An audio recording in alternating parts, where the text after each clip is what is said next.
Bueno, pues es una manera de reflexionar sobre la hispanidad, ¿no? Es un asunto que desde luego yo creo que no podemos entender España sin entender la historia de España y además entender la historia no de una manera como algo del pasado, algo que simplemente a lo cual tenemos que mirar, recordar o incluso solo sentir nostalgia, sino para entendernos en nuestro hoy, para entender la España de hoy y también cualquier proyecto que quiera tener una España mirando hacia el futuro. Y esa es la manera en que entendemos nosotros la hispanidad. Bueno, ya ha explicado Miguel Ángel un poco el sentido de estas jornadas. Yo lo único que puedo trasladar es que esto es una muestra de que se puede hablar de la historia de España sin complejos, de que es necesario hablar de la historia de España sin complejos y yo animo a que se sigan haciendo este tipo de jornadas, pues, oye, pues porque España es un país inmensamente importante, inmensamente grande y desde luego nunca debe pedir perdón por su historia porque tiene una historia magnífica y como digo yo animo a que en más sitios se hagan este tipo de jornadas un poco pues para tapar también los huecos que por desgracia la educación actual que tenemos está dejando y hay que trasladar, como digo, a los jóvenes estar orgullosos de ser españoles, estar orgullosos de la historia de España y que desde luego la historia de España, pues como todas, es una historia con luces y sombras, pero que no hay que avergonzarse por lo que somos, por lo que hemos sido y desde luego poner muchas ganas en lo que vamos a ser. Bueno, pues ya lo he dicho muchas veces, esto se trata de recuperar el orgullo patrio. Para eso tiene que venir gente como los que van a hacer hoy el curso y explicarnos qué hemos sido, qué papel hemos jugado en la historia. Y no hay que pedir ni permiso ni perdón.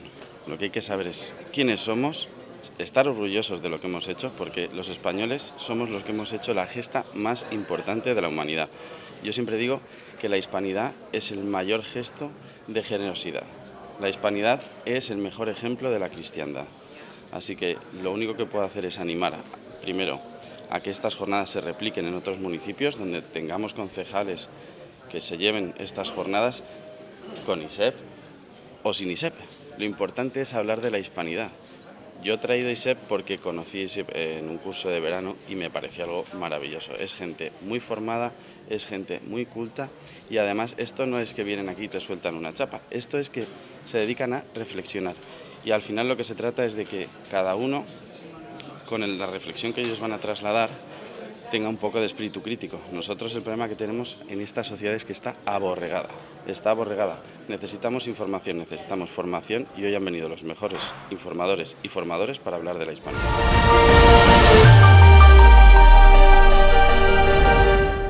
Estimada presidenta de las Cortes de Valencia, querido Jesús, concejal de Cultura de este ilustre Ayuntamiento de Burriana, autoridades locales, queridos ponentes, queridos moderadores, equipo de ISEP, queridos amigos todos asistentes a estas jornadas, a esta jornada de la hispanidad que organiza la Consejería de Cultura junto con ISEP. Se ha estado repitiendo el concepto de la hispanidad como una recuperación, yo creo que desde los últimos 5 o 6 años, y ha cobrado vital importancia. A nosotros, a ISEP, cuando Jesús nos propuso estas jornadas, enseguida pensamos en que la hispanidad no es un hecho del pasado. Creo que con el prisma de la hispanidad podemos analizar el presente y sobre todo estamos convencidos de que la hispanidad es uno de los motores vitales para el futuro de España.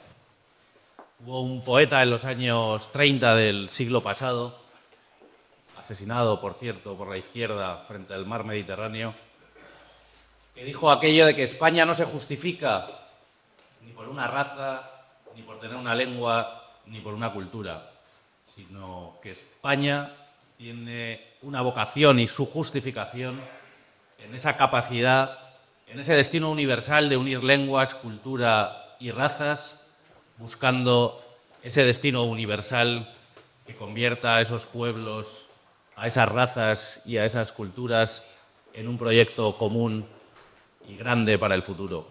Nosotros, desde ISEP, concebimos la hispanidad como esa mirada hacia el pasado, pero para recoger ese legado, esa enseñanza, esa esencia, esa identidad de la hispanidad y trasladarla, por supuesto, al futuro. Durante la jornada de hoy vamos a tener 3 mesas redondas. La primera de ellas, que va a estar moderada por Miguel Ángel Quintana Paz, José Javier Esparza como ponente e Iván Vélez, de todos creo de sobra conocidos, con ese mismo esquema. Una mirada al pasado para recoger ese gran legado de España. La siguiente mesa, más centrada en el presente. Y luego, por supuesto, en esa vocación de aunar para el futuro en un destino común que convierta a España en una nación grande, como lo fue en sus mejores tiempos. Os doy las gracias a todos los asistentes, pero muy especialmente al Ayuntamiento de Burriana por acoger estas jornadas. Creo que con valentía, en estos momentos en los que cualquier idea que vaya a recoger el pasado de España es cancelada, y me ha hecho gracia un poco la escena que estábamos viviendo a las 10 en punto, que era cuando comenzaba la bienvenida del acto, cuando estábamos todos en la calle. Digo, bueno, pues oye, si hay que hacer un acto en la calle, lo haremos sin duda. Yo creo que lo importante es hablar de estas cosas, reflexionar sobre estas cosas y aprender de todo esto para mirar al futuro y ofrecer a los que somos padres, a los que sois abuelos, un futuro mejor a nuestros hijos y a nuestros nietos. Empezamos. Muchas gracias a todos.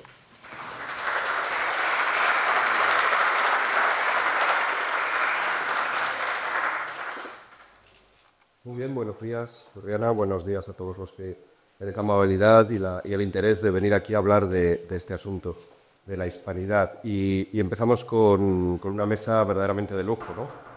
Va a ser una jornada en la cual tendremos ocasión de abordar muchos aspectos, pero que aún así seguramente pues muchos otros se nos van a quedar fuera. Y nos parecía bien empezarlo desde el punto de vista de la historia, desde el punto de vista de ese marco, de ese pasado esplendoroso, como se ha dicho así ya, un pasado difícilmente igualable por ninguna otra nación de la Tierra y que haya dejado una marca en el mundo de hoy, pues también difícilmente similar, ¿no? No hay nada en el mundo como aquello que se hizo, cómo se hizo y sobre todo con el espíritu que estaba detrás para hacerlo. Y en esta línea que decía Miguel, ¿no? De no quedarnos simplemente en el pasado, sino saber que solo desde ahí podemos entender el presente y, por supuesto, cualquier proyecto futuro digno o que está a la altura de esa nación o la encarnación de España, pues es desde esa perspectiva desde donde queremos mirar a la historia y contamos con dos historiadores de lujo, ¿no? Dos personas que se han dedicado a la historia de una manera excepcional. No lo he dicho, el título de la mesa es Hispanidad, la gran obra, ¿no? la gran obra que estoy escribiendo de España.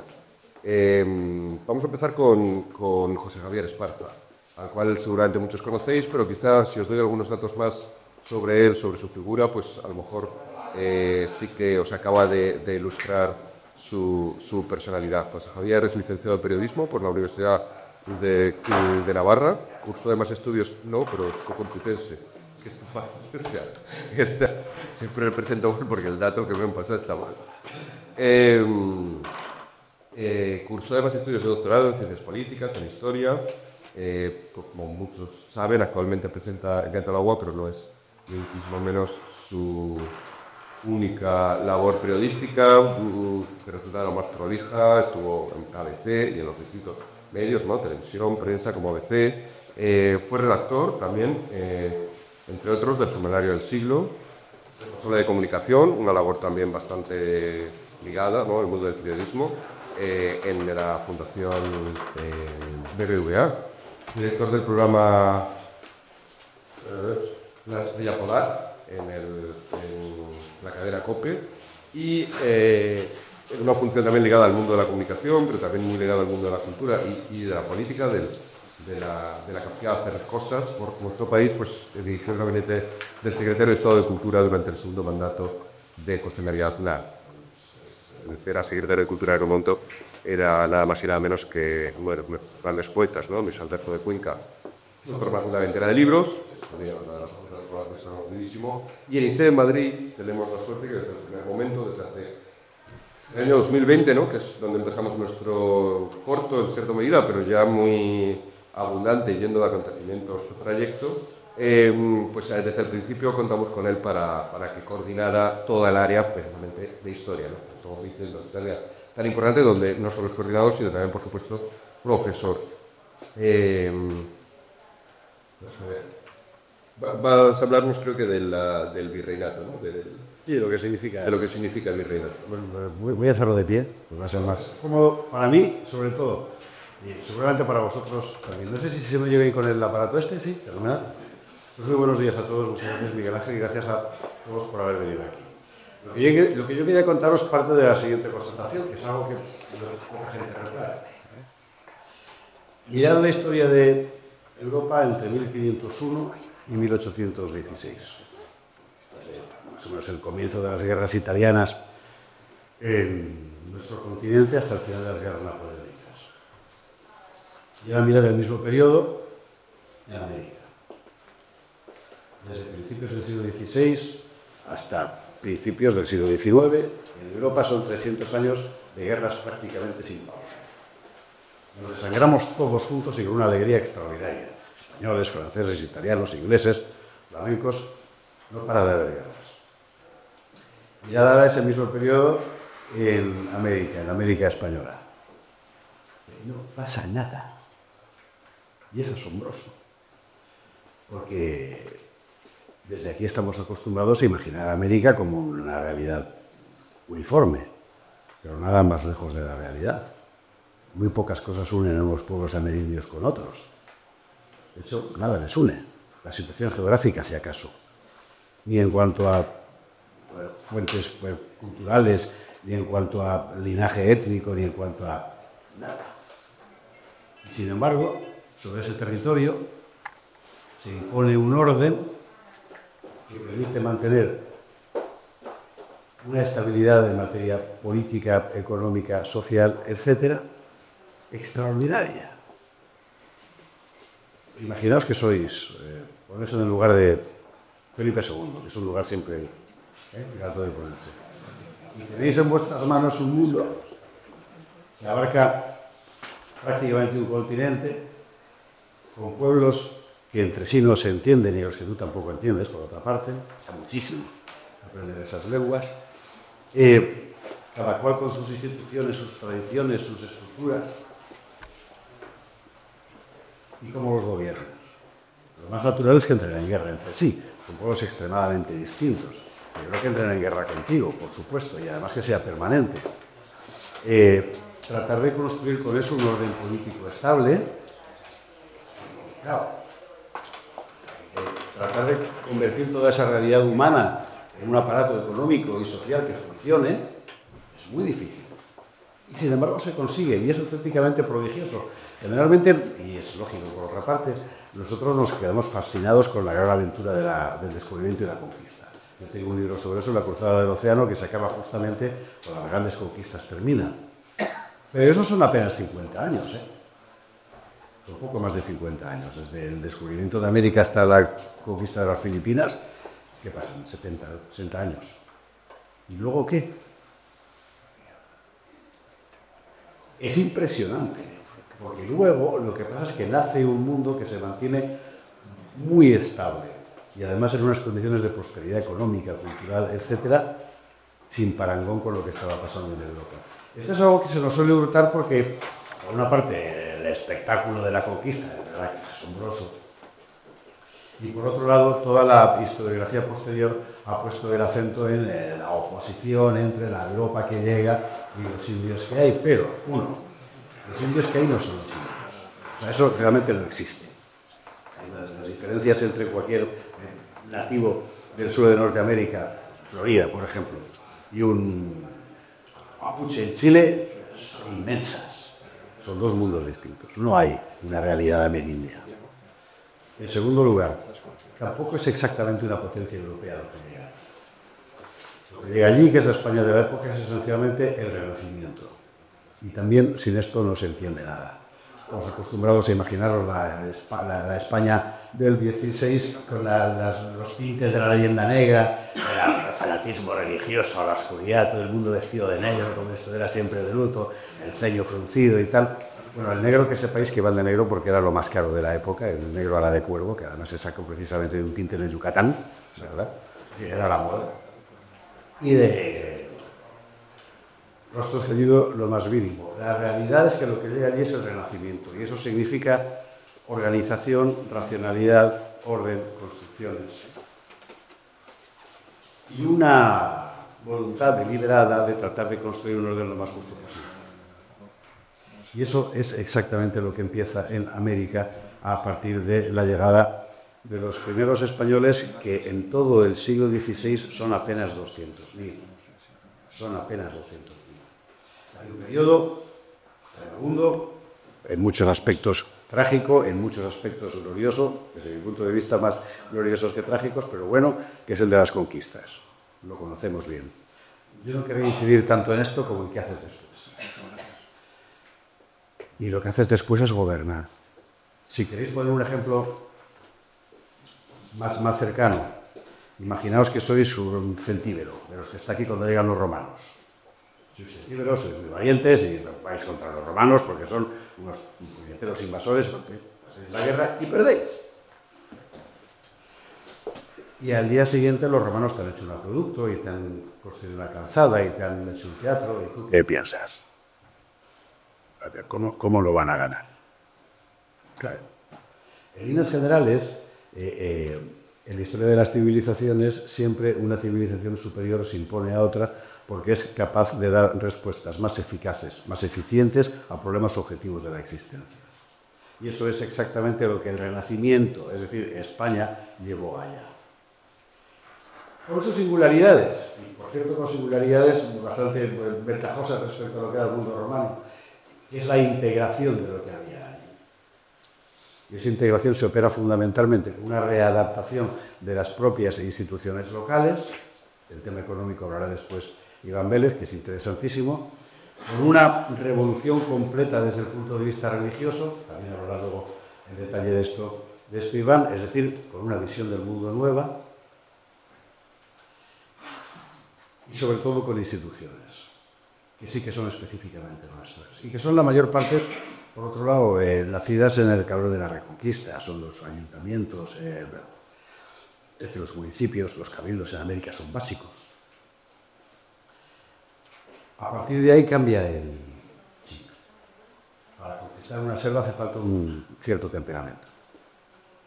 Para poner orden en todo eso después hace falta otro temperamento. Hay un momento clave, 1542, cuando la imposición de las leyes nuevas, que son unas leyes que abolen las encomiendas, en fin, que provocaron una guerra civil entre españoles allá, particularmente del Perú.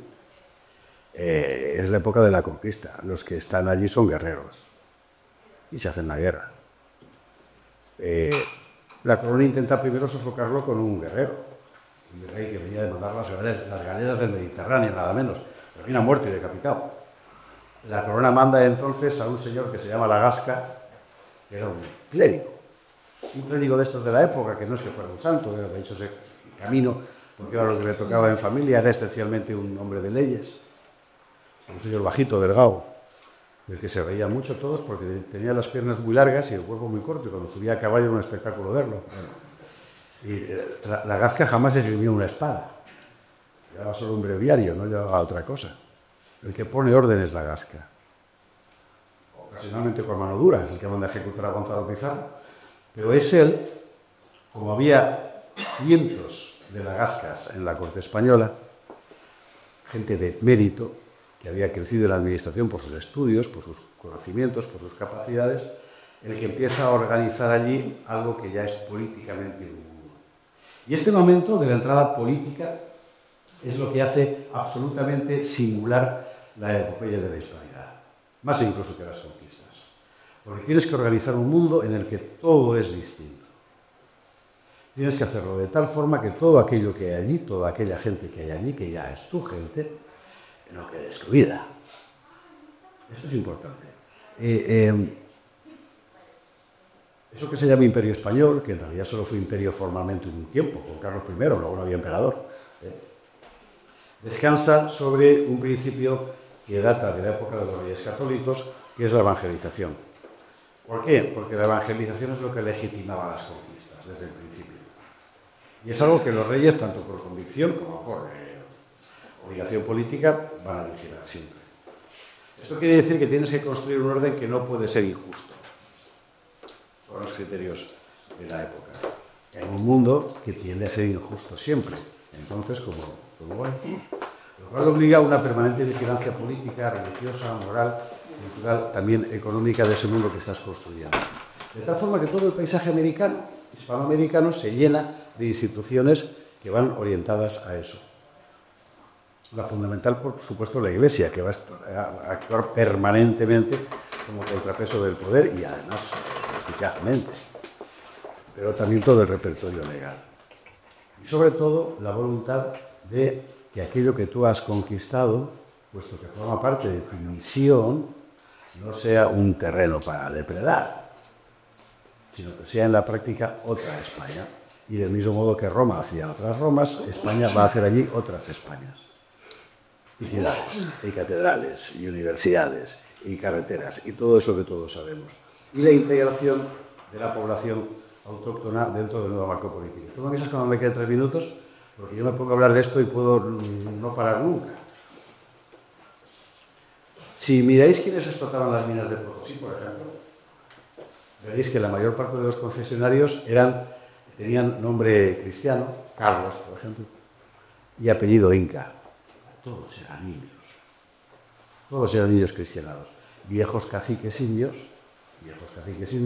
que se habían convertido, habían mantenido su estatuto privilegiado dentro de aquellas comunidades y la misma gente que trabajaba para ellos en los tiempos prehispánicos seguía trabajando ahora en los tiempos de las minas.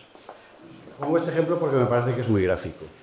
Es decir, tú allí pones un orden que en cierto modo es un orden nuevo, pero no eliminas la realidad antigua, la transformas, le ayudas a transformarla y en cierto modo la elevas con la introducción de nuevos derechos a partir precisamente de la condición de cristianos, de esa gente a la que has integrado. La condición de cristiano significa algo muy importante, significa que los has hecho como tú.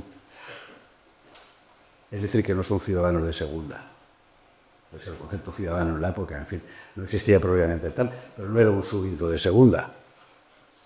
El tipo que era siervo iba a seguir siendo siervo, exactamente igual que en Tomelloso, en Burriana o en Villanueva de los Infantes. Da igual, porque la sociedad de la época es una sociedad extremadamente jerarquizada, pero no es un ser inferior, es su estatuto dentro del orden social. Y por el contrario, el tipo que era noble,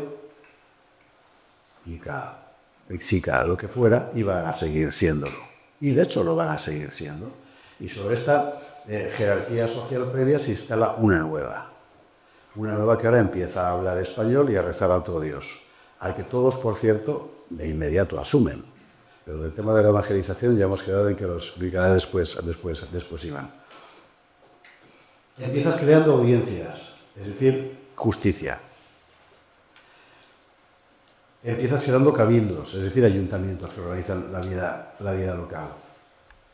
Empiezas creando diócesis y enseguida catedrales que organizan no solo la vida religiosa, sino también la asistencial, porque una catedral en la época era fundamentalmente eso. Y en torno a esas instituciones que se quedan allí, que se financian allí, aquí venía el 20%, como mucho el 30% con tasas del material que se sacaba de América. Se queda allí la mayoría, lo financias allí y lo defiendes allí. Nunca hubo ejércitos coloniales en América, en todo este tiempo.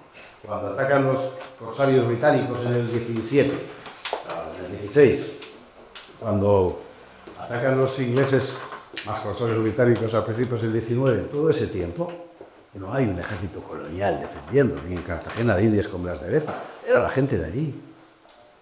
Porque no eran colonias, era lo mismo que esto. Y esa gente era la misma que esta. Hay una estampa maravillosa cuando los ingleses intercambian con la corona española el fuerte Mosé que está en el norte de la Florida. Y van a hacer el relevo, podéis imaginaros el cambio de guardia, los ingleses con su peluquín blanco y la casaca roja, y eso que hemos visto en las películas tantas veces, para cambiar, sale la guarnición española. La guarnición española es un negro que es Francisco Menéndez, que es el jefe, con un montón de indios y de negros y de blancos que están dentro de eso naval. Porque España era eso. O sea, toda esa población estaba integrada dentro del mismo orden político. Insisto, cada cual en su posición social como correspondía a una sociedad muy jerarquizada, cristiana de la época, pero estaba enteramente integrada dentro del mismo orden porque no era algo ajeno. Es decir, la América virreinal no es algo ajeno a América, es América. El propio sistema del virreinato, que en la práctica eso es un rango típico de la corona de Aragón, el visorrey, es literalmente un vicerrey, es decir, alguien a quien encargas que sea rey porque no puede llegar, pero está muy lejos.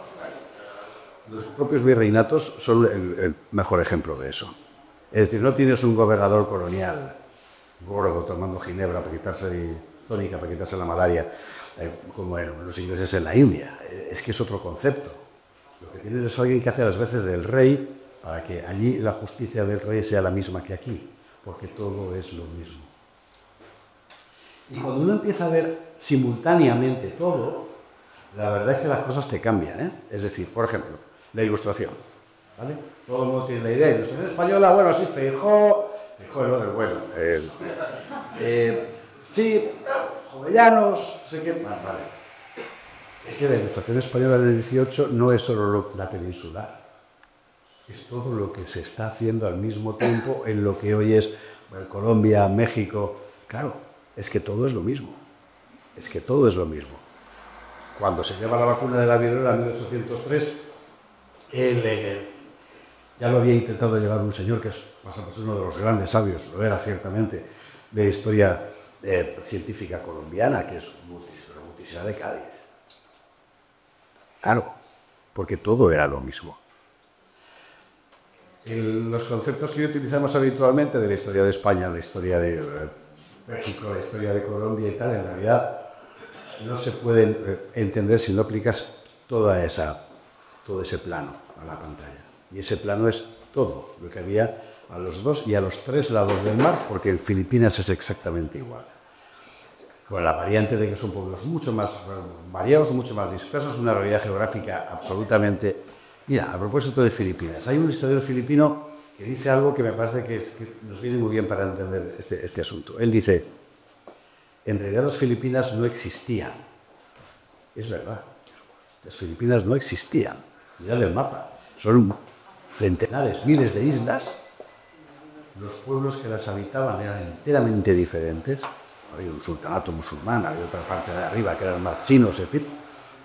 Y es la llegada de alguien, que son los españoles con sus instituciones, los que hacen que eso sea una unidad por primera vez. Por primera vez. Bueno, creo que la imagen vale un poco para entender todo esto.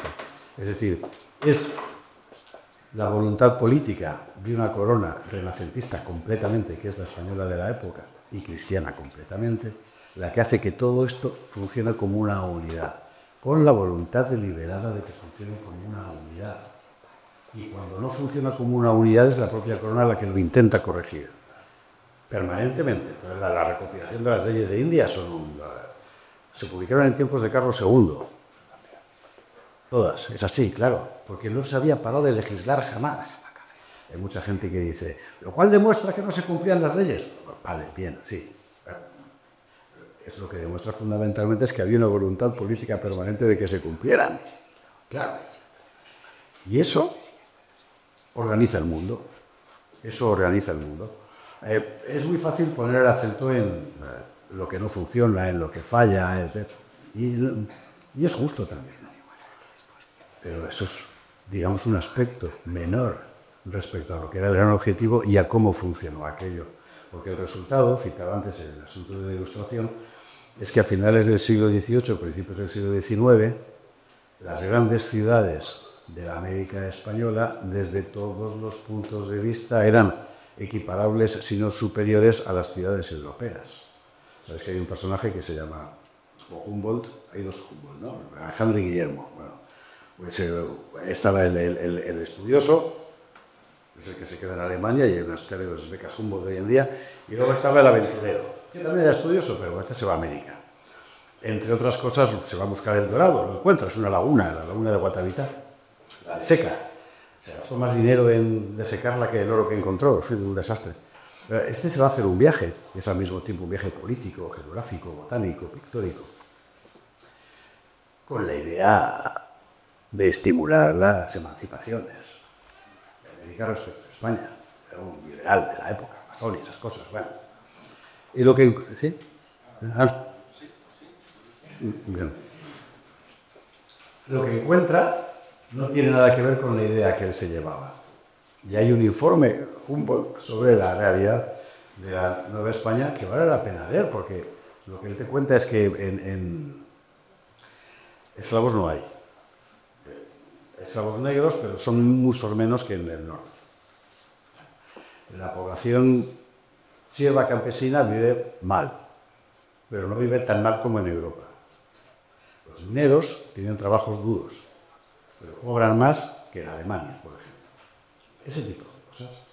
Las instituciones científicas, en las ciudades de la Nueva España, México, México, son perfectamente equiparables a las europeas. Es que no es un mundo colonial, es que es otra España que está allá, pero es el mismo mundo. Y por tanto es un mundo, en ese sentido, de nivel europeo, claro. Tiene exactamente lo mismo. Todo esto se va a hacer puñetas después por diferentes razones. España se encierra en su propio destino peninsular, no era para menos la invasión francesa, y las naciones hispanoamericanas empiezan a construir su propio relato nacional a partir frecuentemente de la condena de su propio pasado, no del nuestro, del de ellos. Bueno, esto es otra parte de la historia. Pero lo que queda detrás es único. O sea, nadie ha hecho nunca nada igual, ni siquiera Roma. De integración de la población autóctona, Roma no consiguió lo mismo que la corona española. Y esos 300 años, en realidad, son los que nos han dado todo. A los alumnos de ISEP yo les pongo habitualmente, cuando hablamos de estas cosas, un vídeo de una pieza musical que me parece que es el ejemplo perfecto de lo que era aquello. A mediados del 17 había un tipo que se llama Lucas Ruiz de Riballazo, que era un escribano de estos, con menos talento que la Gasca, que acaba de secretario de un gran señor. Y él sabía música, sabía escribir, no él lo componía, pero escribía. Este gran señor se marcha a Perú una temporada y Lucas Ruiz de Riballaz a lo que se dedica es a escribir la música que él escucha en la calle. Hay concretamente una tarantela que es preciosa porque hay una versión de Jordi Sabal que está muy bien. Estás escuchándola y es una típica pieza canónica europea, y a partir de un cierto momento aquello empieza a bailar y se llena de acentos andinos que hoy reconocemos como tal. Hablamos del siglo XVII, o sea, ya estaba incorporado. Eso eran esos 300 años. Un patrón cultural europeo superpuesto con un patrón cultural previo que crea una realidad nueva, no es solo una mezcla, es una realidad nueva, es una realidad distinta. Eso es la hispanidad. Y el milagro de la política virreinal es que durante 300 años se pudiera hacer funcionar todo aquello sin prácticamente guerras de importancia, las 3 rebeliones, en fin, sin un ejército de ocupación y sin una necesidad de imponer desde la metrópoli permanentemente represiones políticas, porque no había tal metrópoli en realidad. Todo era metrópoli al mismo tiempo. Cuando aquí llegan los acontecimientos del 2 de mayo, la Constitución de Cádiz, etcétera, repasar los nombres. Es que habían nacido allá. Porque eran de aquí. Y ese ser de aquí habiendo nacido allá, ser de allá habiendo nacido aquí, es justamente lo que consiguió ese prodigio político de 300 años de paz, que en comparación con esos mismos 300 años en Europa, nos dicen algo. Nos dicen que es posible organizar el mundo mejor y que el ejemplo de que es posible organizar el mundo mejor es precisamente un ejemplo español. Y somos nosotros. ¿Quién lo iba a decir? Eso quiere decir que la historia está abierta, con lo cual todo es cuestión de que nosotros sepamos hacer. Gracias.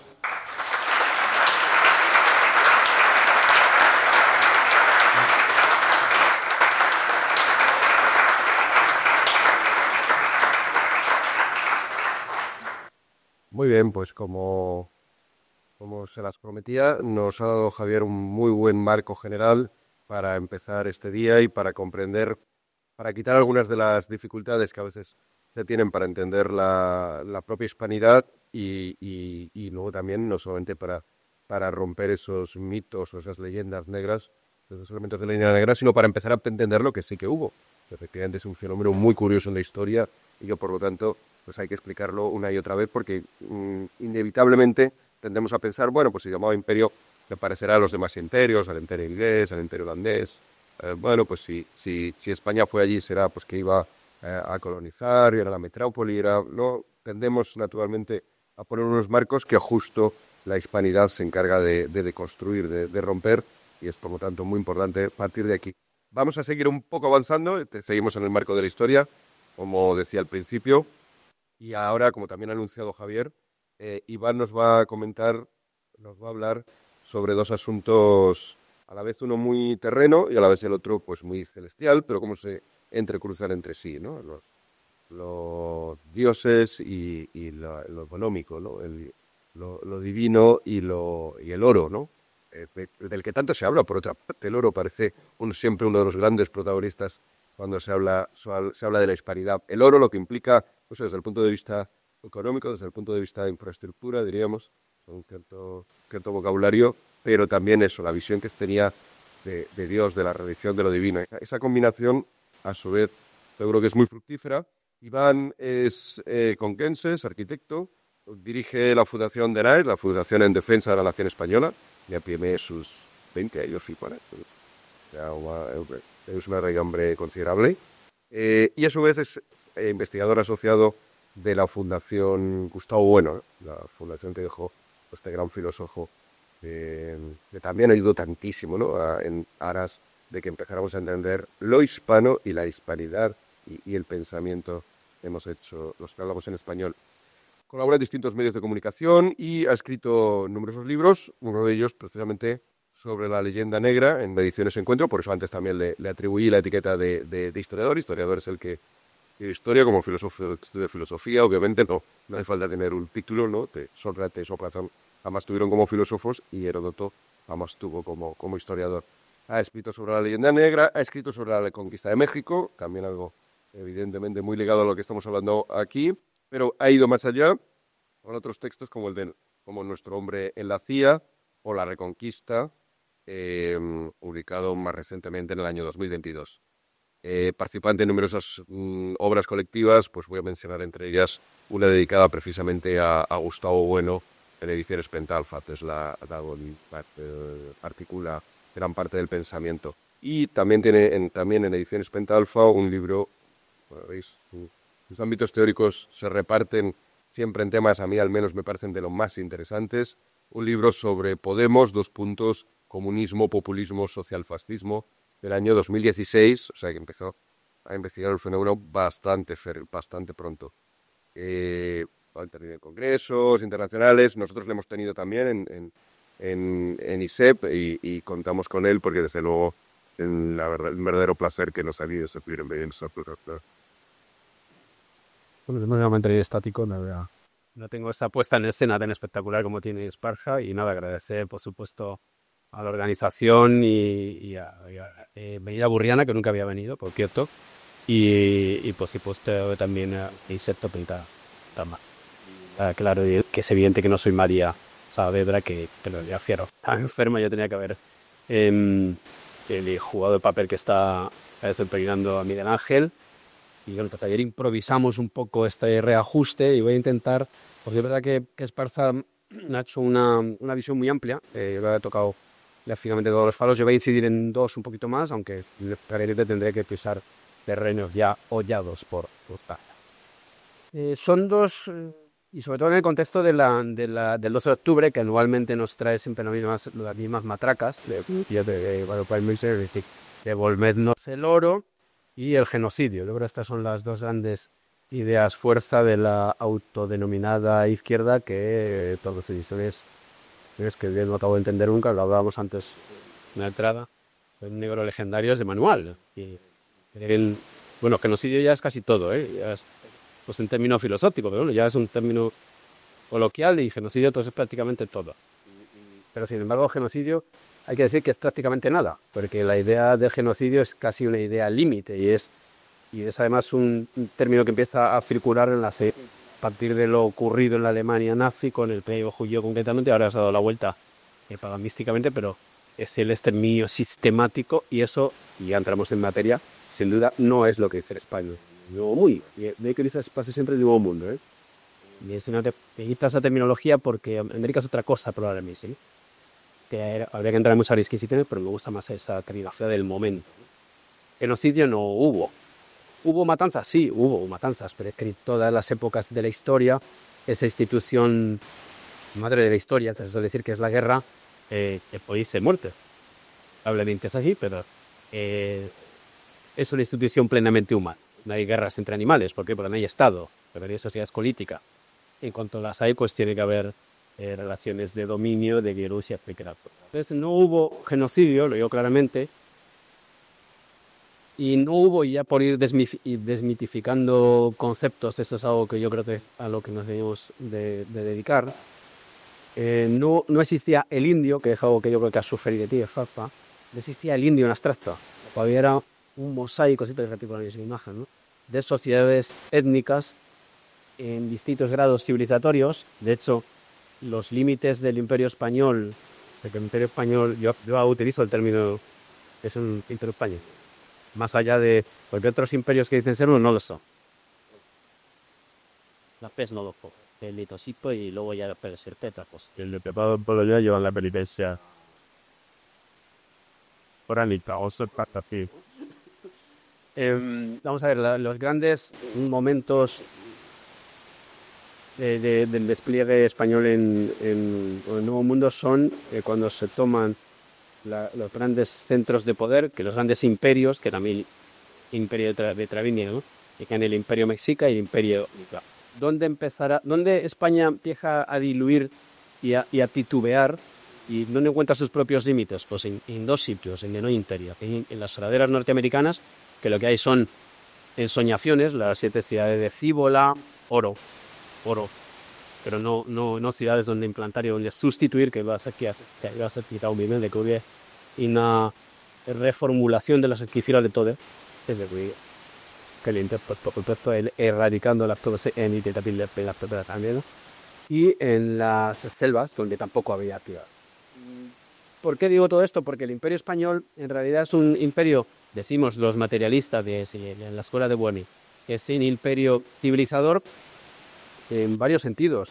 Civilizador en el sentido de que establece, y también lo has citado, Reicali, que es el orientano, bastante expaneretana, se han nivelado las propiedades criolla. La propiedad urbani es la que se ha nivelado con la sociedad peninsular. Los americanos son países peninsulares. Esa es la meta. Pero además lo que se ha establecido es una red de ciudades. Entonces puedo decir que cuando dos ingleses se juntan, fundan un club, y cuando dos españoles se fundan, se inventan una ciudad, pero es que es ir. Ciudades, un municipio, un cabildo, ¿no? Y esto Cortés rompe amarras con Diego Velázquez, y ahí está el oro y las cruces, están entrando con materia, en dando un cabildo que lo vincula a la corona. No una factoría que lo vincula a una compañía, aun cuando esas incursiones en el territorio eran compañías y también reveladas por la corona, que hay un componente religioso, un componente es político, un componente económico. Entonces, el Imperio Español decimos que es civilizatorio porque si con una elevación de esas sociedades y una nivelación con las referentes celestiales. Además vienen ya toda la experiencia de la Reconquista, lo cual, yo creo que esto es evidente, facilita esa gran obra, lo que siempre encarecemos los españoles, los hispanos en general, es el Sifoso. En España, la relación con el diferente, y siento este término casi un poco posmoderno, es el dominio casi misate, estaba siempre quieto. Otras sociedades estaban mucho más ensimismadas. De hecho, el despliegue británico, inglés, si no británica, o francés, que ya se embargó era mi Gavilés de laminar completamente a los franceses estados en la fiabilidad, es completamente diferente. Es barrer. Aquí no, aquí lo que hay es relacionarse con esas estructuras como depurándola. Y entramos un poco en la materia esta de las cruces y el oro, ¿no? Con ir a las cruces, digo, el símbolo evidente, ¿no? Y identificativo. Yo defiendo que el Imperio Español, pues,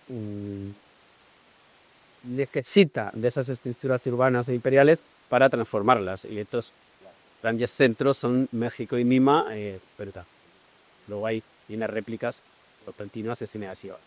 Bueno, en 1519, cuando todavía los españoles apenas estaban asentados en las Antillas y la tierra firme, vuela. Y el Panamá, no son en usted, que le hablando de y si para el Los españoles, lo que ocurre en Cuba es muy interesante y es, tenemos a un gobernador tiene que responder ante la corona, que tiene los permisionantes. Estamos hablando de la época también de Cisneros, que es esa fundamental, en ese presidente muy plan trecho, y que depende de los hombres de iglesia, pues ya no por la guerra. Hombres de iglesia que, si se tratara de un imperio depredador, son absolutamente tributarios. Decías, lo tienes solte bajita, ¿no? La pérdida de rati. Y te van a saber una etapa ahí. Porque todas las compañías que se establecían tenían que tener, como digo, compañías que eran a vital privado, vamos a decirlo así, con un pago a la corona, que ya lo has dicho tú, que es el 20% del quinto real, la cita parte de lo que sigue. Esas expediciones, esas expediciones en la tierra, vienen siempre reguladas, con unas instrucciones técnicas. Bueno, pues en esas instrucciones de 1519, fijémonos en el poco tiempo que se ha producido el descubrimiento, para que ya el nivel de institucionalización del Imperio Español, ya se le pide a Cortés que indague acerca de la existencia de un script. Eso es una vertical y una horizontal. La Cruz Católica tiene unos añadidos enormes, ¿no? Pero, ¿por qué es importante todo esto? Pues porque no nos olvidemos el descubrimiento, y utilizo el término descubrimiento porque es un constitutivo, es decir, América es una construcción que tiene que ver con la idea de globo, con la idea de era, tiene que ver con la idea de continente, es decir, con unos conceptos que el indígena, porque ahora dicen, no, ellos ya estaban allí, no le hace falta que lo descubrieran, pero es que no se trata de eso, claro que estaban allí, pero no sabían dónde estaban. Es decir, en una ficción que podríamos establecer aquí, y es que un taíno montado en 4 troncos, las corrientes lo llevaran a La Coruña, él no sabría nada, ni podría ubicarlo. Es decir, carecen de esa tecnología, de esa visión cósmica, de la idea de mundo. Carecen de ello. Esto no rebaja su nivel humano, ni muchísimo menos, pero sí que crea un desnivel evidente. Bueno, cuando se descubre América, que es un accidente, pero un accidente que se puede incorporar precisamente porque se tiene la idea de espera, lo que se trata es de coger al turco por la espalda, esa es la idea. Es una especie de tenaza, la primera tenaza ya sabría de dónde era nada, de esto aquí el emblema de Satori es mi caso, para que me pierdo. Y se trata de una idea de envolverlos para acabar con ellos. Empezamos ante huertas sin religiones, vamos a decir, casi es bonito que se puede decir, ¿no? Sin que papirlo, pues es realmente incompatibles, ¿no? Los trinitarios eran llamados politeístas por parte de los musulmanes, hay que recordarlo constante. Bueno, pues aparece una realidad nueva llamada, que se convierte en continente según se va cartografiando, donde aparece la idolatría, sacrificio humano, propofagia, instituciones absolutamente incompatibles con el catolicismo de Gátoga y de la actualidad, evidentemente. Te digo por todas aquellas enseñaciones y de la cuarta transformación mexicana de vincular hasta el mundo prehispánico, bueno, a ver si espero que no vinculen todo, ¿no? Ya sabes dónde le estamos refiriendo. Bueno, pues en ese movimiento absolutamente envolvente, lo que parte de las cuestiones mercantiles que están en toda obra humana, tiene un aliento evidentemente religioso, esa incompatibilidad entre placas cristianas y musulmanas, ¿no? Bueno, si aparecieran esas cruces, vuelvo a lo de Cortés, perdón por el crucel, esas cruces de algún modo desactivarían o anularían la obra española y le quitarían gran parte de sentido. Y esto es fundamental porque eso quiere decir que la cuestión católica, que se despliega en dos ámbitos, católico quiere decir toda la tierra, es decir, algo geográfico, pero católico quiere decir una fe y una teología muy concreta. Si ha habido ya cruces cristianas allí, quiere decir que aquello de ir si predicas a todos los rincones de la tierra, más o menos, ya se ha cumplido, con lo cual se crea una enorme bulla. Evidentemente las cruces no aparecen, pueden ser símbolos de segalites o paleolíticos y tiranos de antes, no son crete. Y entonces lo que ocurre ahí es ¿qué se hace a partir de ese mundo? Bueno, Cortés en este momento, en este caso, pues la pinta de lanza y lo que sí, lo de se queda en Nueva España, luego México, rompe vínculos con el gobernador porque el gobernador dice, lo verás que el Cuéllar dice tener, le presentan como alguien puramente colicioso y tiene intereses íntimamente individuales, y él lo que dice es que se vincula con la corona. ¿Cómo? Con el establecimiento de un cabildo que es la célula política y económica y religiosa de la España peninsular, la España de la Reconquista. Atento, permítatelo. Ahora ya no se puede decir. Y es Reconquista, ves un facha y ya no sé si puede ser otro. El Al-Ándalus era un paraíso, de para otra día. Bueno, en ese momento lo que aparece es un enorme dilema en la forma de evangelización. Cortés era partidario, precisamente por la visión que tenía y tiempo, de evangelizar a los señores para que casi de una manera descendente pues se cristianizaran el resto. Era rey una religión, pues algo trasplantado a el nuevo mundo. Los clérigos, Jerónimo de Aguilar, que va con él, me parece poco profunda esa evangelización. Creo que es algo demasiado superficial y ahí se produce una pequeña controversia que luego, por cierto, está puramente fundamental, se trasladará, los problemas que da todo aquello, a la península. ¿A dónde? A la controversia de Valladolid. Esto es absolutamente fundamental. Ningún imperio se ha parado y ha hecho autocrítica, y el Imperio español lo hizo. En Valladolid se da la famosa controversia cuyos participantes son, y más destacados son la Tomé de las Casas, el luego llamado apóstol de las Indias, que por cierto tenía una visión bastante fanática de la religión católica y que era esclavista negro. Bien, le he de decirlo, que estas cosas se olvidan, se olvidan por la propaganda decimonónica de la Medina. ¿Quién era su oponente? Juan Ginés de Sepúlveda, lo que diríamos un gran intelectual aristotélico para nacer. Esta lógica en los 106 años. Por cierto, hay una obra muy interesante, ahora que está muy conado en Puente de Asalto a la RAE. En el Puente de la RAE tiene un libro, además, Bizarros Exterminados Bárbaros, de Emil Machado, donde habla de... La controversia de Valladolid se ha hablado muchísimo, pero habla también de cómo los ingleses no tienen en absoluto en cuenta ese debate cuando llegan posteriormente a unas tierras donde podían haber aprendido de la experiencia española, no todas. ¿Quién gana en ese debate? Pues hombre, aparentemente parece que es las casas que gana. No del sodo, porque no se devuelve a los propietarios lo que era suyo. Es decir, quien gana en el mundo de la política real es Juan Ginés de Sepúlveda, porque establece una serie de condiciones para la guerra justa. Y una de ellas es que una de ellas muy clara, ¿no? Si alguien ya se ha cristianizado en esas tierras, debe ser protegido, lo cual demuestra que los indios no eran unos mansos corderos como decía las casas, sino que los indios literalmente, porque aquí le ha pasado a uno de sus correligionarios, se los copiera. Hay que decirlo, llegan a Jorizo por toda quieta. El pensamiento de Juan Ginés de Sepúlveda es muy interesante porque una de las fuentes con la topenta es la del propio Hernán Cortés. Y el propio Hernán Cortés, en sus escritos de madurez, porque Cortés tiene la fase conquistadora, pero luego se convierte en Marqués del Valle, es decir, se le da un título nobiliario nuevo, aun cuando la corona fue un poco, luego después de darle ese título a Cortés, restrictiva con el poder que se daba y eso les pasó a los Pizarro, a los conquistadores, porque se podía fraguarse una especie de los nuevos reinos incontrolables, ¿no? El propio Cortés, hablando de la cruz, luego hablaremos del oro un poco, ya me irás ayudando. Me queda poquito, hay que entrar en el oro muy rápido. No, el propio Cortés es que es un tema muy complejo, ¿no? El propio Cortés en sus cartas que él lía ya de época de madurez y hace una reflexión interesantísima, ¿no?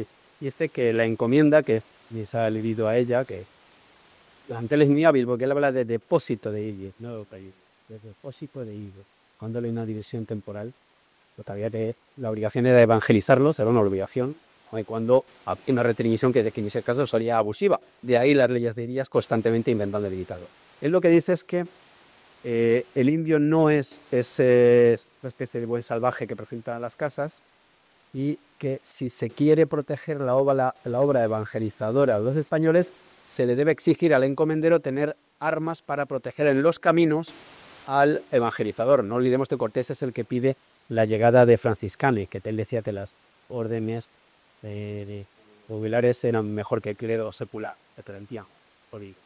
y él lleva a los franciscanos y además teatraliza, y hay unas tiriqueras muy interesantes en la tumba, donde es justo castigo de Hernán Cortés. Hernán Cortés sale una cintura sin camisa y es azotado por un franciscano por llegar tarde a misa. Seguramente fue una teatralización para ver que el hombre más poderoso también tenía que estar su casa. Bueno, sobre el tema de la evangelización se podría hablar horas y horas. Voy a dar un apunte que me encontré casualmente en mi libro que salió hace un par de años, toda la budista del Perú, donde en lo que hoy sería Paraguay, los guaraníes, aparece una noticia que recoge Francisco de Toledo, un vano llamado el Solón de las Indias, eso que pone más orden todavía que la Gasca, y él dice que aparece un indio con la imagen de Jesucristo, claramente tiene un producto, donde él le dice, debéis per el capítico, podéis tener una sola mujer, no debéis, es decir, todo aquello incompatible con el cristianismo, y lo predica un tal Santiago que hablaba con su padre, y hay curiosísima, es un documento literalmente extraído del archivo de Indias, no he inventado nada, lo he transcrito tal cual. Esa figura ya y abre el camino de algo fundamental en América, Nuevo Mundo. Creo que si en lo social tenemos la importancia del mestizaje, en lo religioso tenemos la importancia del sincretismo. Es ya, dejen de Guadalupe, y claro, ya que soy hijo de Extremadura, vas a elegir, a veces las de Guadalupe son omnipresentes, tiene Guadalito San Extremadura. Bueno, esa es otra vocación. Absolutamente en el indio Juan Diego perfectamente trata, y esa es una de las grandes habilidades. Voy a una velocidad supersónica, hablo un poquitín del tema del oro. El tema del oro, más o menos lo hemos tocado, la corona tenía que recibir el 20%, y una presente menos que líder. Es el quinto real. Evidentemente luego había otras transacciones, pero pues claro, un hombre que se estableciera en Cusco, porque no iba a mandar una remesa a La Serena, ¿por qué no? En otras transacciones, pero digamos que lo institucional, que es algo que creo que hay que atender cuando se hace crítica de una sociedad política, era diferente. La pregunta es evidente, ¿con qué se pagaban las obras, las catedrales? Me imagino que los albañiles de la zona, yo soy hijo de albañil, pues compañían sí, claro, y aquí como así con esas carriles. Lo que está claro es que es una red de ciudades con todas las instituciones venezolanas replicadas una por una, hasta con yo que soy, por deformación profesional, con unos estilos muy... sí, las clases de armas, es que es lo mismo, es la audiencia, el mercado, la catedral, así reinal, todos los poderes están ahí, es una especie de teatro político, ¿no? Con respecto a la minería, que es y ya con eso atado, cuando los españoles llegan a aquel mundo, existía una institución que es la de una especie de trabajos que había que hacer al Inca, mita. Es un vocablo prehispánico, lo cual te dice que ya existía. La mita, en muchos casos, suponía el desplazamiento por el imperio inca, por mucho que nos lo habían precitado desde en los años 60, casi como una sociedad, desde las tareas de la teología de la liberación, una especie de comunismo primitivo en absoluto, todo era, ¿verdad? Los movimientos poblacionales eran una forma de romper esas sociedades y de dominarlas, ¿no?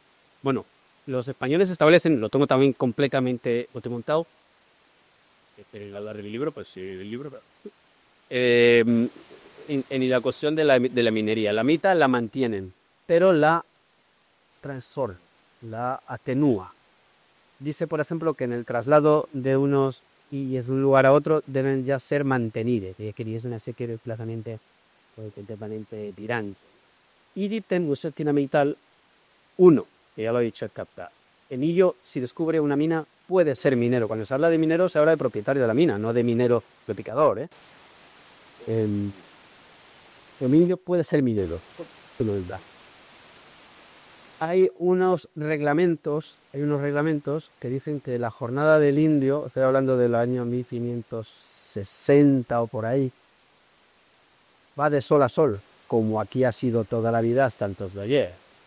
Trabajos manuales del periodo, estas horas largas. Tenían 1 hora y media, me parece, para comer.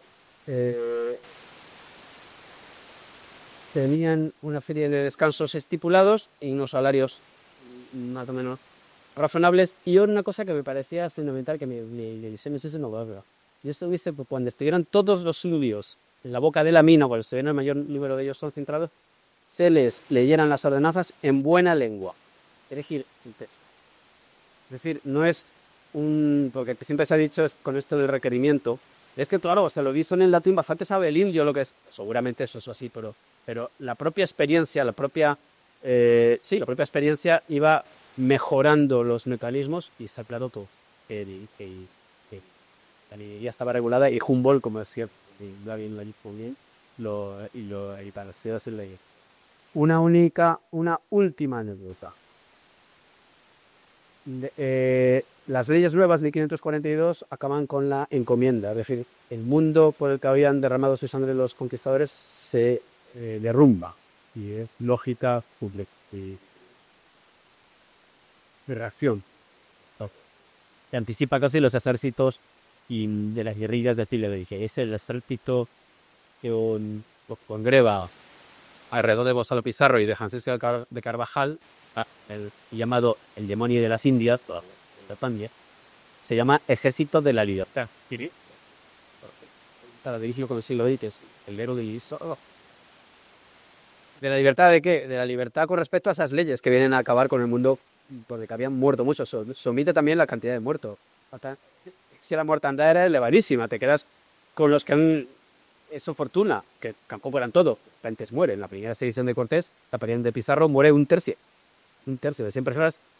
Por el artículo bueno, acabo con esta anécdota que me parece muy interesante y de algún modo, no sé por qué, me recuerda al Corajín de la Sili. Y es que Pizarro establece una pequeña cortes contra el rey y la Gasca, que era inquisidor, porque ahí se quiere era un modo peyorativo. El inquisidor era un hombre culto, mayor de 40 años, sus decisiones en leyes, no era un sadomasoquista con el látigo. Estamos hablando de ahí de testas. Y creo que esas imágenes desvelan mucho de los autores, no más que otra cosa, ¿no? Desvelan mucho de los autores. Cuando la Gasca llega, los caniños de es verdad que le han cortado la cabeza, fue muy severo en la propuesta de las leyes, y la Gasca lo que intenta es, bueno, vamos a tratar de sosegar la tierra, de que hablaba. Manda a un emisario, un tal Paniagua, no de repente la energía es muy bonita, va como entra en una instancia, y en una instancia tengas que dar a barderos, que en este que de guardia de corps que está protegiendo a Pizarro y a su trabajar, ya litera pitado, pierden, y como han matado al virrey, él entra y ellos se reafirman en lo que han hecho. Y dice, sí, lo hemos matado y queremos que se apruebe lo que hemos hecho. Lo dicen así taxativamente, ¿no? Y en un momento dado, lo que le dice Gonzalo Pizarro es que él, con el oro que tiene, puede corromper y comprar a los que vienen con el virrey e incorporarlos a su hueste. Algo que, por cierto, de una manera muy y fina, ya hizo Cortés con los que vinieron con Pánfilo de Narváez, porque a sus soldados les dijo que se pusieran joyas para impresionar a quienes venían huyendo de cierta pobreza a prenderle a él, y evidentemente lo ganó. Y hay un momento casi jocoso, y esta ya prometo que ya me callo, es cuando le dice Gonzalo Pizarro. Dice, porque con el oro de Perú, porque el emisario dice, cuidado, que las revoluciones comuneras las hemos sofocado y ahí no ha quedado títere con cabeza. Y era una especie de paralelismo, lo ha parecido. Dice, yo puedo corromper a tu tal, y dice, porque con el oro del Perú se mantiene el rey, Carlos. Pero hay cierta réplica con Lope de Aguirre, algo parecido le dice. Y entonces es muy gracioso porque le dice Paniagua, dice, mira, con el oro del Perú, el rey no tiene ni para leña y manteca en sus cocinas, porque los grandes centros financieros, y no vais a centros financieros, pero bueno, son las ciudades italianas, son Génova, etc. Así que bueno, esa es la cuestión del oro que aparece cada 12 de octubre, y esa es la cuestión del genocidio que aparece cada 12 de octubre, que nos obliga cada 12 de octubre a escribir en contra de esas.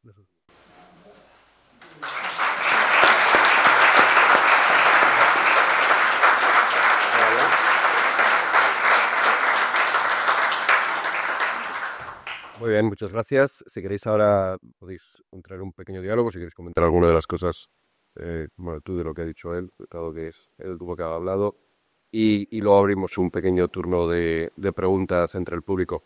Por algún motivo, tu referencia a los que dibujan a los inquisidores de este modo un tanto sadomasoquista me ha recordado, de algún modo, no sé por qué, a Pérez Reverte. ¿A quién? Pérez Reverte. ¿A quién?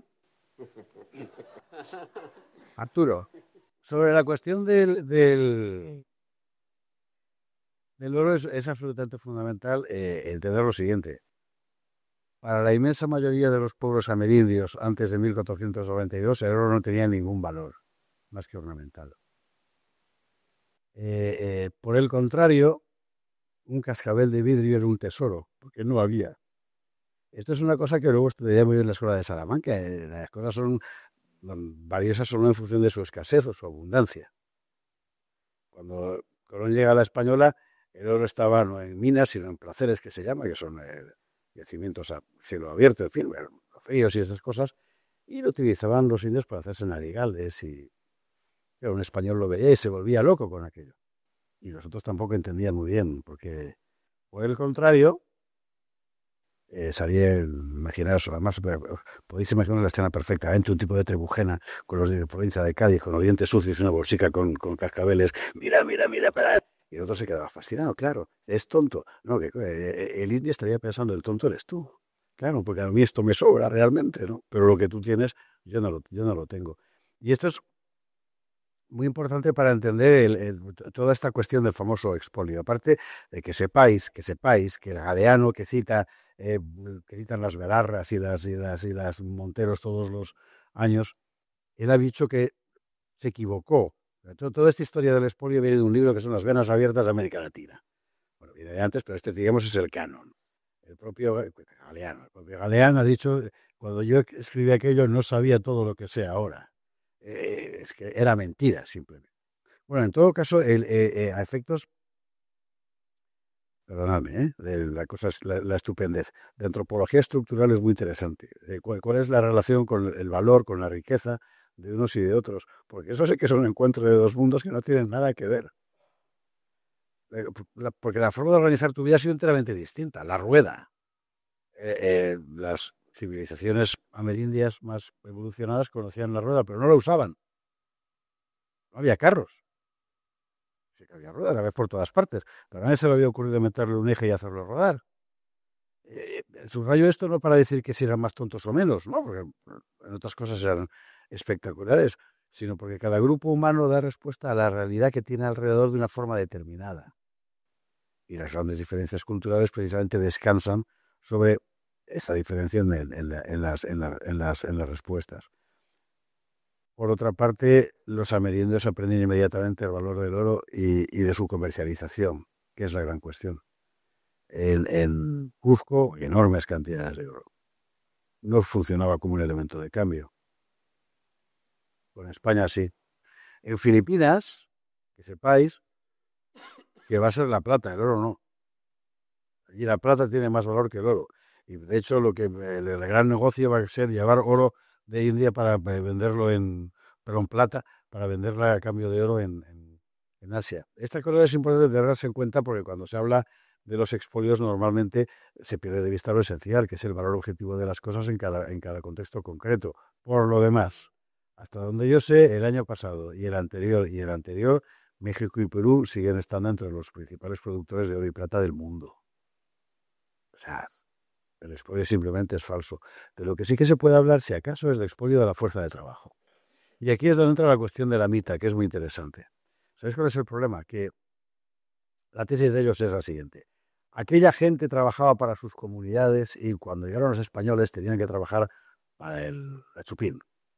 Bueno, en realidad nadie sabe exactamente cómo funcionaba la mitad en tiempos incaicos, porque las fuentes que tenemos sobre todo son posteriores que tienden a idealizarla. Y eso es importante porque del mismo modo que se ha idealizado después la bondad o el carácter pacífico del indio, también se idealizó la forma de trabajo anterior. Y van a hecho referencia a los desplazamientos de población que ocasionaba la mitad. Aquí en la Reconquista había tipos de trabajo también de eso, la castellería, la lubda, en fin, que consistía en que tú estabas obligado a prestar un servicio comunitario con tu trabajo, construir un castillo, lo que fuere. En el caso del Imperio Incaico, que efectivamente era extensísimo, se utilizaba además formalmente como una forma de desarticular a las comunidades previas. Fijaos que el Imperio Incaico se extiende sobre un montón de pueblos muy distintos y de forma extremadamente violenta. Y de eso hay testimonios, los huancas, los tallanes, toda esta gente, ¿no? Y una prioridad política del imperio es desarticular esas comunidades previas. Y una forma de desarticularlas precisamente estos desplazamientos forzosos de enormes cantidades de población para hacer trabajos comunitarios que no comunistas, que esta es la otra. Claro, pero esta es la versión que ahora mismo impera en buena parte de la doxa hispanoamericana del famoso socialismo primitivo de los pueblos pacíficos. Tú te imaginas que llegas allí y hay un indio fumando en la puerta de su bohío sin hacer nada, ¿verdad? Pues tranquilo y pacífico, no como los españoles que llegan allí persiguiendo el oro y tal. Es una puñetera caricatura. La realidad económica es la de una explotación con frecuencia salvaje de muy buena parte de la población. De otra no, pero de los que habían perdido, por ejemplo los huancas, los tallanes, etcétera, en el caso del Imperio Incaico, salvaje. Salvaje hasta el extremo de que se cuenta que Pizarro encuentra en Huancavelica, no sé dónde, a una población a la que todos los hombres les faltan las manos, porque habían apostado por el bando equivocado en la guerra civil inca y el que ganó, pues, tuvo a bien castigarlo de esa manera. Bueno, con respecto al oro también querría hacer una alusión que no se omite, ¿no? Por parte de estas izquierdas, es que yo todavía no acabo de entender por qué, pero bueno, que ellos sabrán, ¿no? Por cierto, también la revuelta comunera también la creen que es comunista. Pero claro, eso. O las Germanías en Valencia. Tira la interpretación del acontecimiento pasado según tus criterios actuales, que por otra parte son hiperlimitados. Las revueltas, en el caso de las Germanías de Valencia, son revueltas gremiales por motivos económicos. En el caso de los cubanos de Castilla, son de privilegios de casta burguesa. Ya, entonces, bueno, no, quería hacer, con respecto al oro, ¿no? En primer lugar, el oro no era el único bien, y evidentemente el oro es muy llamativo y todo lo que tú quieras, pero había otros productos importantes del mismo valor. Las salinas, por ejemplo, solían ser de titularidad real, importantísimas. El mercurio, la mina de Huancavelica, es fundamental porque para el azobe, los españoles son los que hacen el famoso beneficio de la plata, que es lo cual demuestra un nivel tecnológico altísimo. Porque en realidad se habla del oro, pero es que es plata, si todo es plata. Es plata, efectivamente. Eso por ahí. La cochinilla, por ejemplo, también es dos tintes. Hay una cantidad de productos que son de un altísimo valor. El palo Brasil. También. Y luego, el oro. ¿Qué pasa? ¿Que el oro solo le gustaba a los españoles? Pues no. Porque Carlos I, para comprar la corona imperial, que es mucho menos imperial que las Indias, son mis tesis, ¿no? Tenía que sobornar a esos europeos del momento y tenía que empeñarse ¿con quién? Con casas bancarias muy potentes, Por ejemplo, si alguien va a Madrid, la calle Fúcares es de los Fugger, una casa bancaria muy potente alemana. Y en Venezuela, que aquí tenemos una insignia venezolana, allí se les dio a Federman y a los Bélzares, los españoles en aquella época no se avergonzaban e hispanizaban todo. A mí me encanta, ¿no? Por ejemplo, claro, cuando se acaba con el poder incaico aparece en el horizonte otro imperio, que es el imperio inglés, y entonces una de las instrucciones que da un virrey es matar a Francis Drake. ¿Cómo aparece Drake en los documentos que yo he visto con estos pojos que se ha de comer la tierra? Le diría al otro. Cisco Drakes. O sea, le ponen las Ramo Vélez como Ramírez. Te imaginas gente sin complejo, ¿no? Donaldo Trumpes. Claro, Donaldo Trumpes. Bueno, en Venezuela es una concesión que se le da a estos alemanes, Federman, ¿no? Pues hubo que echarlos, porque la labor evangelizadora se les olvidó por completo. El oro no. Es decir, que esta es la vida misma. Esta es la vida misma. Entonces, que la gente, yo siempre digo un chascarrillo, no conozco a nadie que pida una bajada de sueldo. La gente tiene esa manía de intentar mejorar su condición de vida. Esto tiene unos límites, evidentemente, legales, pero es que estaban ya perfectamente establecidos. Y realmente el flujo de oro estuvo en realidad en lo que le dijeron lo que le dijo este enviado de la Gasca a Gonzalo Pizarro. Dice que no, que es Nápoles, que es Génova, donde está más bien Génova que Nápoles, ¿no? Es donde está allí los grandes centros de donde se está moviendo el capital. Esto es muy importante subrayarlo. A nosotros nos ha vendido la idea de que Carlos I pagaba sus guerras, Felipe II, con todo el oro que venía de América, que en lugar de quedarse aquí se iba a pagar a los alemanes y tal. Bueno, vamos a ver, todo lo que viene de América dentro del gran presupuesto de la corona en el siglo XVI, que es un 16%, un 15% del conjunto del presupuesto. Yo lo saqué en la Cruzada del Océano, saco las cifras. También, por cierto, cifras que son conocidas, que otros historiadores han sacado, de lo que representaba realmente el metal precioso importado. Hay una enorme fantasía con todo este asunto, pero dentro del conjunto del presupuesto de la corona, que era una aportación importante, pero ni muchísimo menos decisiva. No es que fuera para leña y manteca, pero no exactamente. Un poquito más. Ahorita abrimos el turno de preguntas. El cómico. Aquí hay un par.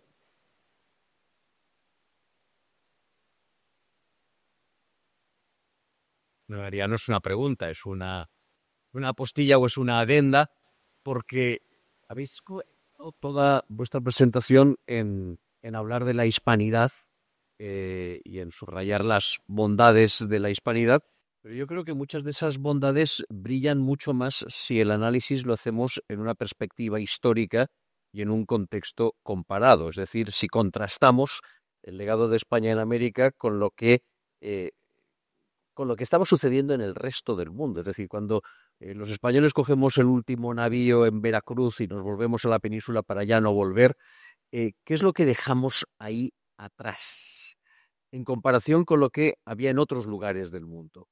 Me conformaría con 3 datos. Demografía. ¿Cuáles eran las grandes ciudades del hemisferio americano en aquellos momentos? No era Nueva York, que ni siquiera se llama Nueva York, no era Filadelfia, no era Chicago, no era Los Ángeles. Las grandes ciudades eran México, Bogotá, Caracas, Quito, Guayaquil, La Plata, La Paz. Esas eran las grandes ciudades. El crecimiento de la América del Norte respecto de la América del Sur se ha producido en los últimos 200 años. ¿Qué dejamos atrás en materia de educación? Las grandes universidades, los grandes centros educativos del continente eran la Universidad de San Marcos de Lima, la de México, la de La Plata, en Filipinas la de Santo Tomás. No eran Harvard, ni Yale, ni Stanford. Eso viene después. En términos políticos, en términos ideológicos, ¿cuántos regímenes liberales hay en el mundo a mediados del siglo XIX? Los que había en Europa y los que España deja en América. Todas las constituciones liberales de los países hispanoamericanos que se fraguan durante esos años. Lo que España deja es un continente preparado para abrazar el Estado de Derecho, la división de poderes, los derechos humanos, etcétera, etcétera, en unos términos que no existían en ningún rincón de África, en ningún rincón de Asia y en ningún rincón de Oceanía.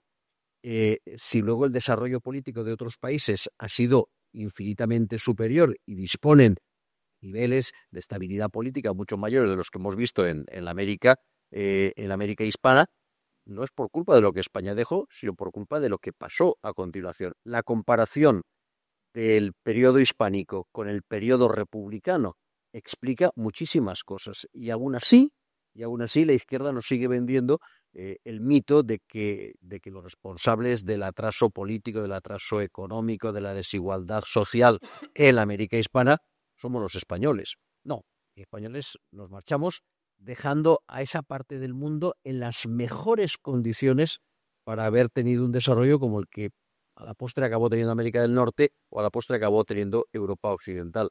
Si algunos países se parecen más a África y a Asia que a Europa, no es por culpa de los españoles, es por culpa del periodo republicano, de los propios americanos. También, por cierto, muchísimas gracias, Carlos, también antes de que hable Iván, es que si no se me olvida. También, por cierto, en lo que respecta a las poblaciones indias. Es decir, pasado el primer momento del choque vírico, que fue terrorífico en los primeros 20-30 años del siglo XVI, 10 del siglo XV, 20 del siglo XVI, las poblaciones amerindias se mantienen relativamente estables y creciendo. Y la gran persecución indígena empieza después de las emancipaciones. Ya sabes, los charrúas en Uruguay, los mapuches, las guerras del desierto de Chile y Argentina, la esterilización masiva de indígenas en Bolivia, las hambrunas deliberadas de población india en México, todo eso viene después. Y todo eso viene en la construcción enormemente traumática de las repúblicas hispanoamericanas, ¿no? Quería solo añadir esto para terminar de confirmar tu cuadro, o adenda, como has señalado. Yo la adenda la encuadro en lo que entendemos, tratar de explicarlo, entiende por imperio generador, que es otra. Lo que generó España son sociedades equiparables a la de referencia. Entonces, claro, necesitas universidades, necesitas todo eso. Un dato interesante, por ejemplo, la obra de Francisco Suárez, escolástico, no confundir con un político muy, muy sobrevalorado, nació en Ávila, me parece, se leyó muchísimo en las Indias. Y eso da cuenta de que había un flujo muy claro. No, por supuesto, de una perspectiva o democrática, vamos a decir ahora, no, porque es una sociedad todavía estamental. Tampoco podemos introducir estos anacronismos, no podemos. La idea de democracia se quiere aplicar a todo y eso no tiene ningún sentido. Se mantuvieron las estructuras de poder. De hecho, muchos linajes. Yo leí no recuerdo el título, un libro mexicano donde trazaba la línea de muchos linajes prehispánicos que se mantuvieron en los virreinatos, convertidos en ciudadanos perfectamente con su librea o lo que fuera. Sí. Es decir, y con las regiones. En la jornada de Cajamarca, uno de los nobles que va llevando las andas de Atahualpa, que es capturado, es entregado a Hernando de Soto y luego es entregado, me parece que a uno de los Pizarro, y lo que se le da es una misión, que es controlar a un valle de indios levantiscos. Con lo cual se le da un estatus de señor, es decir, se le mantiene el estatus de señor. Y eso es algo que está clarísimo. Ejemplos luego ya muy, muy puntuales, pues el Inca Garcilaso, etcétera, etcétera, de mestizos que están ya equiparados. La propia hija de Pizarro ya recibió una educación refinada. Es decir, que lo que se hace es generar unas sociedades que luego, evidentemente, por muchas razones que no vienen al caso, acaban construyendo naciones. No digo liberándolas, porque no había tales naciones. Eso es un error gravísimo que se comete. Construyen naciones, pero construyen naciones sobre las estructuras virreinales, no recuperando, aunque propagandísticamente sí lo digan, el mundo anterior. De hecho, uno de los agentes, aquí intervinieron, como en todos los conflictos llamados civiles, siempre hay una tercera potencia o varias potencias orbitando alrededor, ¿no?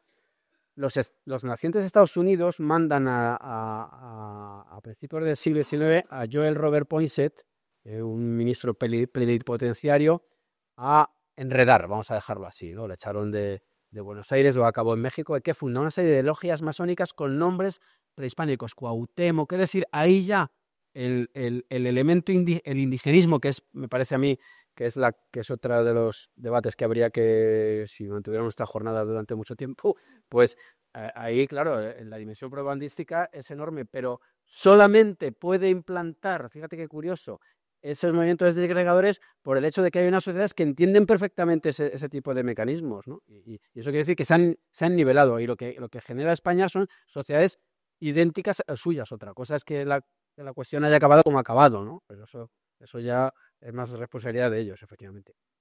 Muy bien. Sí. Gracias.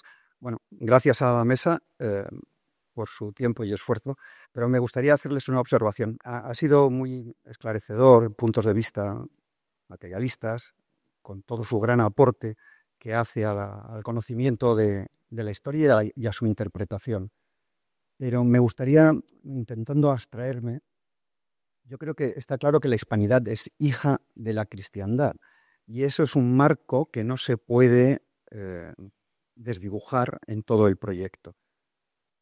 Hasta tal extremo que la controversia de Valladolid no es un debate legal, ni siquiera ético, es un debate moral, y un debate moral católico. Yo creo que este es un punto de vista que se ha perdido en la historiografía más reciente, y entonces quería someter a su valoración cómo interpretan ese abandono de estos historiadores que podemos llamar providencialistas, que enmarcan todo el proyecto de la hispanidad dentro de un fin, de una teleología, de una finalidad católica. Estoy pensando en Méndez Pelayo, en Modesto Lafuente, historiadores que hoy obras que han quedado relegadas al ostracismo. ¿Consideran que sería conveniente recuperar también este otro punto de vista que enmarca el proyecto en lo que entiendo son sus justas coordenadas de la cristiandad? Bueno, tanto los citados como otros pertenecen a una época en la que el historiador trataba de encontrar una suerte de ley de la historia que le permitiera dar razón de los acontecimientos y además, evidentemente, prever lo que pudiera venir. Y eso, para un historiador hoy, es una pretensión seguramente excesiva. Es decir, ya nadie piensa que el historicismo sea algo que te vaya a llevar a algún lado, porque la historia tiene cambios súbitos y entonces lo que parece una línea inevitable, por ejemplo, la expansión uniforme guiada providencialmente de la fe cristiana por el mundo, puede darse la vuelta. Basta ver España a partir de los años 80, es decir, que tampoco, ¿no? Ahora bien, lo esencial, es decir, el carácter radicalmente cristiano e incomprensible fuera de la cristiandad de toda la epopeya hispánica, me parece que es evidente.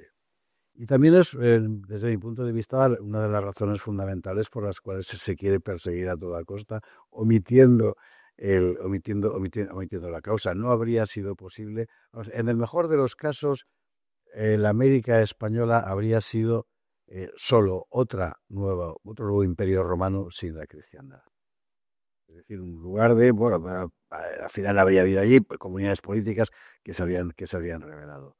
La idea de que era un mundo ordenado y justo, donde se puede vivir 3 siglos sin grandes alteraciones, es producto específico, además de la idea que es fundacional. Cuando yo me refería antes al Papa Alejandro VI y a la obligación específica de evangelizar. El gran debate sobre las encomiendas, que son las leyes del 42, como luego el debate posterior de la controversia de Valladolid, obedecen fundamentalmente no a razones estrictamente religiosas, en el sentido que podemos tener hoy de cultivar personalmente una práctica religiosa, sino en el sentido más amplio del término. Estamos hablando de una civilización, de una forma de entender las relaciones entre los hombres, de los hombres con Dios, de los hombres con, por supuesto, la moral, la religión, etcétera, y también la fe, y por eso son evidentemente religiosos, todos ellos. Y tú citabas antes a Suárez Francisco. Suárez Francisco es el que pasa por ser el autor, aunque en realidad, por así decirlo, es el enunciado de algo que viene muy antiguo, de la teoría populista del poder en España. La teoría populista significa fundamentalmente que el poder del rey sí viene de Dios, pero por intermedio del pueblo, que sin otorgar legitimidad, y por tanto el rey tiene que dar cuenta. Bueno, esa idea en realidad es permanente en la monarquía española desde los tiempos de Leovigildo, y mucho más después de los tiempos de Recaredo, es muy antigua. Y es lo que separa, por cierto, radicalmente la idea del poder en la monarquía española y, por ejemplo, la francesa, donde Bossuet teoriza el derecho divino de la monarquía. No puedes entenderlo en los términos concretos de Francia, de las enormes guerras civiles, la guerra de religión, que deja más de medio billón de muertos en 40 años.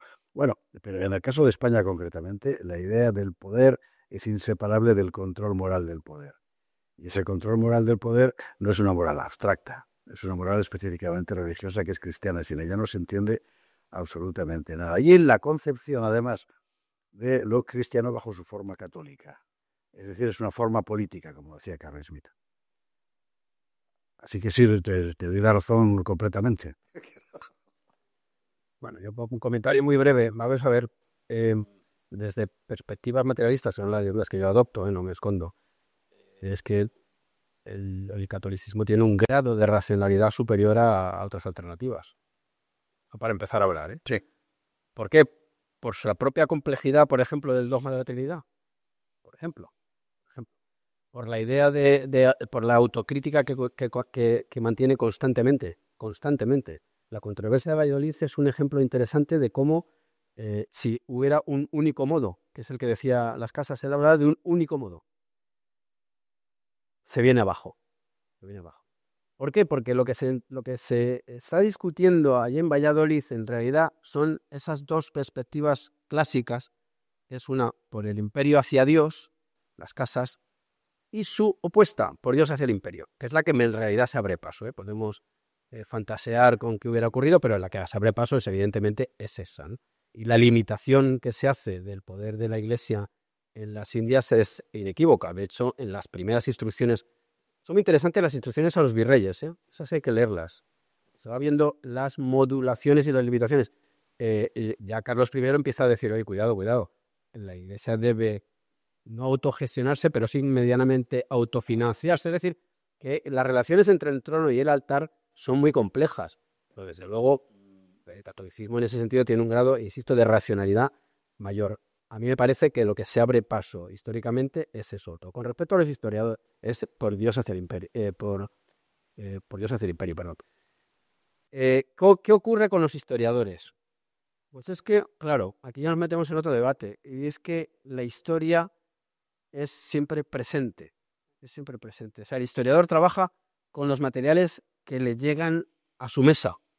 Materiales vegetales, es decir, documentos, y materiales, digamos, fisicalistas, es decir, esqueletos, armaduras, espadas, objetos y castillos, etcétera, etcétera. La historia se hace siempre desde el presente. Entonces la historia es intrínsecamente revisionista. Es revisionista. Y tiene que incorporar todo lo pasado, incluso toda la historiografía pasada, someterla a crítica, evidentemente, pero constantemente lo que vaya aportándole el archivo y la arqueología. Un ejemplo muy claro.